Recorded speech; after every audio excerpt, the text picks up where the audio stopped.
Hello viewer, আপনি জানেন কি এই ছোট্ট সেন্সরটাই আপনার আইফোনের চোখ। যখন এটা ঠিকভাবে কাজ না করে তখনই দেখা দেয় ফোকাস না নেওয়া, ব্লার ছবি বা লেন্সের ভেতরে কালো দাগ। এই সেন্সরের ভেতরে থাকে ইলেকট্রোম্যাগনেটিক অটোফোকাস সিস্টেম, যাকে বলা হয় ভয়েস কয়েল মোটর বা VCM।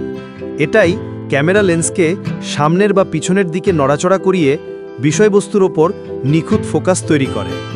যখন ফোন পড়ে যায়, বেশি ঝাঁকুনি খায় বা হিটে যায়, তখন এই VCM বা ইলেকট্রোম্যাগনেট কয়েল ড্যামেজ হয়ে যায়। ফলাফল, ক্যামেরা ফোকাস নিতে পারে না, ছবি ঝাপসা আসে বা একদমই ব্লার হয়ে যায়।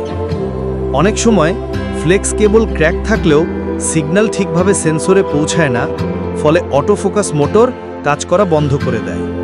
আরেকটি সাধারণ সমস্যা হলো ধুলা, আর্দ্রতা বা ময়লা সেন্সরের উপরে জমে গিয়ে ইমেজে কালো স্পট বা দাগ তৈরি করে। রিপেয়ার জোনে আমরা এই সেন্সরকে মাইক্রোস্কোপে টেস্ট ও ক্লিনিং করে প্রয়োজনে অরিজিনাল ক্যামেরা মডিউল রিপ্লেস করি। রিপেয়ার শেষে আপনার ক্যামেরা আবার ফিরে পায় তার আসল স্পষ্টতা, নিখুঁত ফোকাস এবং আগের মতোই ক্রিস্টাল ক্লিয়ার ছবি। আপনার আইফোনের ক্যামেরায় কি ফোকাস বা ব্লার সমস্যা হচ্ছে? চিন্তা নেই, চলে আসুন repair zone, Jamuna future park ব্রাঞ্চে, অথবা দেশের যে কোনো প্রান্ত থেকে কুরিয়ারে পাঠিয়ে দিন আপনার device. Repair zone, trusted Apple device repair centre in Bangladesh.